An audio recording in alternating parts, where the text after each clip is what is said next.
Hi friends, welcome back to my channel. ಇವತ್ತಿನ ವಿಡಿಯೋದಲ್ಲಿ ಸಿಂಪಲ್ಲಾಗಿ ಚಿಕನ್ ಚಾಪ್ಸ್ನ ಯಾವ ರೀತಿ ಮಾಡೋದು ಅಂತ ಈ ವಿಡಿಯೋದಲ್ಲಿ ತಿಳಿಸ್ತಾ ಇದ್ದೀನಿ. ಹಾಗೆ ಯಾರೆಲ್ಲ ನನ್ನ ಚಾನಲ್ನ ಸಬ್ಸ್ಕ್ರೈಬ್ ಮಾಡದೆ ವೀಡಿಯೋಸ್ ನೋಡ್ತಿದ್ದೀರಾ, ಪ್ಲೀಸ್ ಸಬ್ಸ್ಕ್ರೈಬ್ ಮಾಡಿಕೊಂಡು ಪಕ್ಕದಲ್ಲಿರುವಂಥ ಬೆಲ್ ಐಕನ್ನ ಕ್ಲಿಕ್ ಮಾಡೋಕ್ಕೆ ಮರಿಬೇಡಿ. ಇನ್ಸ್ಟಂಟಾಗಿ ನೀವು ಟೇಸ್ಟಿಯಾದಂಥ ಒಂದು ಚಿಕನ್ ರೆಸಿಪಿ ಮಾಡಬೇಕು ಅಂದರೆ ಈ ಮೆಥಡಲ್ಲಿ ಚಿಕನ್ ಚಾಪ್ಸ್ನ ಮಾಡಿ ನೋಡಿ, ತುಂಬಾ ಟೇಸ್ಟಿಯಾಗಿರುತ್ತೆ. ಹಾಗೆ ಇದಕ್ಕೆ ಆಯಿಲ್ ಸ್ವಲ್ಪ ಕಮ್ಮಿ ಬಳಸಿ. ಎಷ್ಟು ಆಯಿಲ್ ತಿಂತೀವೋ ಅಷ್ಟು ನಮ್ಮ ಆರೋಗ್ಯಕ್ಕೆ ಹಾಳು. ಹಾಗಾದರೆ ಬನ್ನಿ ಸ್ಟಾರ್ಟ್ ಮಾಡೋಣ. ಇದಕ್ಕೆ ಬೇಕಾಗಿರುವಂಥ ಇಂಗ್ರೀಡಿಯೆಂಟ್ಸ್ ಏನೇನು ಅಂತ. ನಾನು ಇಲ್ಲಿ ಒಂದು ಬಾಣಲೆಗೆ ಸ್ವಲ್ಪ ಎಣ್ಣೆನ ಹಾಕ್ತಾಯಿದ್ದೀನಿ. ಅದಕ್ಕೆ ಗರಂ ಮಸಾಲ ಇಂಗ್ರೀಡಿಯೆಂಟ್ಸು, ಚಕ್ಕೆ, ಲವಂಗ, ಯಾಲಕ್ಕಿ ಅಂತೂ ಮಿಸ್ ಮಾಡೋಕ್ಕೆ ಹೋಗಬೇಡಿ, ಸೋಂಪು ಕೂಡ ಸೇರಿಸ್ಕೊಳ್ಳಿ. ಹಾಗೆ ಗೋಡಂಬಿ 7ರಿಂದ 8, ಒಂದು ಈರುಳ್ಳಿನ ಸೇರಿಸಿದ್ದೀನಿ.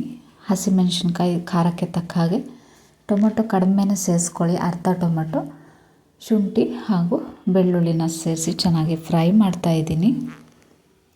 ನೆಕ್ಸ್ಟ್ ಇದಕ್ಕೆ ಕೊತ್ತಂಬರಿ ಸೊಪ್ಪು ಸ್ವಲ್ಪ ಜಾಸ್ತಿನೇ ಸೇರಿಸ್ಕೊಳ್ಳಿ. ಅದಾದಮೇಲೆ ಕೊತ್ತಂಬರಿ ಸೊಪ್ಪಿನ ಅರ್ಧದಷ್ಟು ಪುದೀನಾನ ಸೇರಿಸಿ ಚೆನ್ನಾಗಿ ಫ್ರೈ ಮಾಡ್ಕೊತಾ ಇದ್ದೀನಿ. ಇದಕ್ಕೆ ಸ್ವಲ್ಪ ತೆಂಗಿನ ತುರಿ, ನಾನು ಇಲ್ಲಿ ಕಟ್ ಮಾಡಿರೋವಂಥ ಒಂದು 2 ಇಂಚು ಆಗೋವಷ್ಟು ತೆಂಗಿನಕಾಯಿನ ಸೇರಿಸಿದ್ದೀನಿ. ಇಷ್ಟನ್ನು ಹಾಕಿ ಚೆನ್ನಾಗಿ ಫ್ರೈ ಮಾಡಿದ್ದಾದಮೇಲೆ ಆರಕ್ಕೆ ಬಿಟ್ಬಿಡಿ. ಆರಿದ ಮೇಲೆ ಒಂದು ಮಿಕ್ಸಿ ಜಾರ್ಗೆ ಹಾಕಿ ಇದನ್ನು ನುಣ್ಣಗೆ ಗ್ರೈಂಡ್ ಮಾಡ್ಕೊಳ್ಳಿ. ಈ ಥರ ಚಿಕನ್ ಚಾಪ್ಸ್ ಮಾಡಿದರೆ ತುಂಬಾ ಟೇಸ್ಟಿಯಾಗಿರುತ್ತೆ. ಹಾಗೆ ಹೋಟೆಲ್ ಸ್ಟೈಲಲ್ಲೂ ಕೂಡ ನಿಮಗೆ ಟೇಸ್ಟ್ ಸಿಗುತ್ತೆ. ಇದಾದಮೇಲೆ ನಾನು ಇದನ್ನು ನುಣ್ಣಗೆ ಗ್ರೈಂಡ್ ಮಾಡ್ಕೊಂಡಿದ್ದೀನಿ. ನಂತರ ಅದೇ ಬಾಣಲೆಗೆ ಸ್ವಲ್ಪ ಎಣ್ಣೆನ ಹಾಕಿಬಿಟ್ಟು ನಾನು ಬಿಸಿ ಆದಮೇಲೆ ಸ್ವಲ್ಪ ಈರುಳ್ಳಿ, ಅದಕ್ಕೆ ಒಂದು 1/4 ಭಾಗದಷ್ಟು ಟೊಮೊಟೊನ ಹಾಕಿ ಚೆನ್ನಾಗಿ ಫ್ರೈ ಮಾಡ್ಕೊಂಡಿದ್ದೀನಿ. ಶುಂಠಿ ಬೆಳ್ಳುಳ್ಳಿ ಪೇಸ್ಟ್ ಇದ್ದರೆ ಶುಂಠಿ ಬೆಳ್ಳುಳ್ಳಿ ಪೇಸ್ಟ್ ಕೂಡ ಸೇರಿಸ್ಕೋಬೋದು. ಇಲ್ಲಾಂದರೆ ನೀವು ಗ್ರೈಂಡ್ ಮಾಡ್ಕೊಂಡಿರೋವಂತಹ ಪೇಸ್ಟನ್ನೇ ಸ್ವಲ್ಪ ಸೇರಿಸ್ಕೊಂಡು ಎಣ್ಣೆಯಲ್ಲಿ ಫ್ರೈ ಮಾಡ್ಕೊಳ್ಳಿ. ಅದಾದಮೇಲೆ ನಾನು ಇಲ್ಲಿ ಒಂದು ಅರ್ಧ kg ಚಿಕನ್ನ ಸೇರಿಸಿ ಚೆನ್ನಾಗಿ ಫ್ರೈ ಮಾಡ್ಕೊತಾ ಇದ್ದೀನಿ. ನೀವು ಖಾರ ಜಾಸ್ತಿ ತಿನ್ನೋದಾದರೆ ಮೆಣಸಿನ್ಕಾಯಿನ ಜಾಸ್ತಿ ಸೇರಿಸ್ಕೋಬೋದು. ನಾನು ಇಲ್ಲಿ 2 ಮೆಣಸಿನ್ಕಾಯಿ ಸೇರಿಸಿರೋದು, ಯಾಕಂದರೆ ಅದು ತುಂಬ ಖಾರ ಇರೋದ್ರಿಂದ 2 ಸೇರಿಸಿದ್ದೀನಿ. ಅದಕ್ಕೆ ಕಾಳು ಮೆಣಸು ಕೂಡ ಆ್ಯಡ್ ಮಾಡ್ಕೊಂಡಿರೋದ್ರಿಂದ ಸ್ಪೈಸಸ್ಸು ಕರೆಕ್ಟಾಗಿರುತ್ತೆ. ಅದಾದಮೇಲೆ ನಾನು ಒಂದು 10 ನಿಮಿಷ ಚೆನ್ನಾಗಿ ಫ್ರೈ ಆದಮೇಲೆ ಗ್ರೈಂಡ್ ಮಾಡಿಟ್ಕೊಂಡಿರುವಂತಹ ಪೇಸ್ಟನ್ನು ಸೇರಿಸ್ಬಿಟ್ಟು ಚೆನ್ನಾಗಿ ಫ್ರೈ ಮಾಡ್ಕೋಬೇಕು. ಸಿಂಪಲ್ ಹಾಗೆ ಬೇಗನೆ ಆಗುವಂಥ ರೆಸಿಪಿ ಅಂತಲೇ ಹೇಳ್ಬೋದು. ಹಾಗೆ ಯಾರೆಲ್ಲ ನನ್ನ ಚಾನಲಲ್ಲಿ ಹೊಸದಾಗಿ ವೀಡಿಯೋಸ್ ನೋಡ್ತಿದ್ದೀರಾ, ಪ್ಲೀಸ್ ಸಬ್ಸ್ಕ್ರೈಬ್ ಮಾಡ್ಕೊಳ್ಳಿ. ಯೂಟ್ಯೂಬ್ ಬಯೋದಲ್ಲಿ ಇನ್ಸ್ಟಾ ಹಾಗೂ ಫೇಸ್ಬುಕ್ ಲಿಂಕ್ ಕೂಡ ಹಾಕಿದ್ದೀನಿ. ನಿಮಗೆ ಇಂಟ್ರೆಸ್ಟ್ ಇದ್ದರೆ ಅಲ್ಲೂ ಕೂಡ ನೀವು ಫಾಲೋ ಮಾಡ್ಕೋಬೋದು.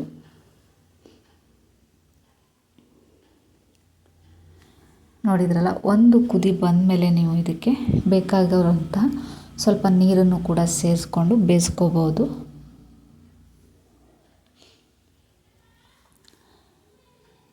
ಚಪಾತಿ, ಪರೋಟ ಈ ರೀತಿ ಅಂದರೆ ಸ್ವಲ್ಪ ತಿಕ್ಕಾಗೇ ಇರಲಿ, ಇಲ್ಲ ಅನ್ನದ ಜೊತೆನೂ ತಿನ್ಬೋದು ಅಂದರೆ ಸ್ವಲ್ಪ ನೀರನ್ನು ಕೂಡ ಸೇರಿಸ್ಕೋಬೋದು.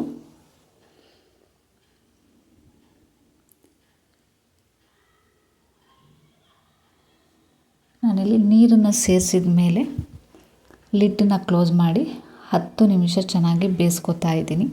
ಮೊದಲೇ ಎಣ್ಣೆಯಲ್ಲಿ ನಾವು ಫ್ರೈ ಮಾಡಿದ್ದೀವಲ್ಲ ಚಿಕನ್, ಅದಾದಮೇಲೆ ಸ್ವಲ್ಪ ಹೊತ್ತು ಬೇಯಿಸ್ಕೊಂಡಿದ್ದೀವಿ. ಈಗ ಬೇಯೋಕ್ಕೆ ಒಂದು 10 ನಿಮಿಷ ಸಾಕು. ಚಿಕನ್ ಸಾಫ್ಟ್ ಆದಮೇಲೆ ಫೈನಲ್ ಟಚಪ್ ಅಂದರೆ ರುಚಿಗೆ ತಕ್ಕಷ್ಟು ಉಪ್ಪು. ನಾನು ಇಲ್ಲಿ ಮೊದಲೇ ಚಿಕನ್ನ ಉಪ್ಪು ಹಾಕಿಬಿಟ್ಟು ನೆನೆಸಿಟ್ಟಿದ್ದೆ. ಇವಾಗ ನೋಡಿಕೊಂಡು ನೀವು ಉಪ್ಪನ್ನು ಸೇರಿಸ್ಕೊಳ್ಳಿ. ಅದಾದಮೇಲೆ ಸ್ವಲ್ಪ ಗರಂ ಮಸಾಲ ಸೇರಿಸ್ಕೋಬೋದು.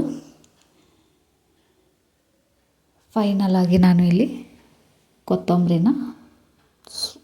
ಸೊಪ್ಪನ್ನು ಸೇರಿಸ್ಬಿಟ್ಟು ಇನ್ನು ಒಂದು ಕುದಿ ಬಂದಮೇಲೆ ಆಫ್ ಮಾಡ್ಕೋತಾ ಇದ್ದೀನಿ. ನೋಡಿದ್ರಲ್ಲ ಫ್ರೆಂಡ್ಸ್, ತುಂಬಾ ಸಿಂಪಲ್ಲಾಗಿ ಒಂದು 10 ನಿಮಿಷಕ್ಕೆಲ್ಲ ಆಗುವಂತಹ ಚಿಕನ್ ಚಾಪ್ಸ್ನ ಯಾವ ರೀತಿ ಮಾಡೋದು ಅಂತ ಇವತ್ತಿನ ವಿಡಿಯೋದಲ್ಲಿ ನೋಡಿದ್ದೀರಾ.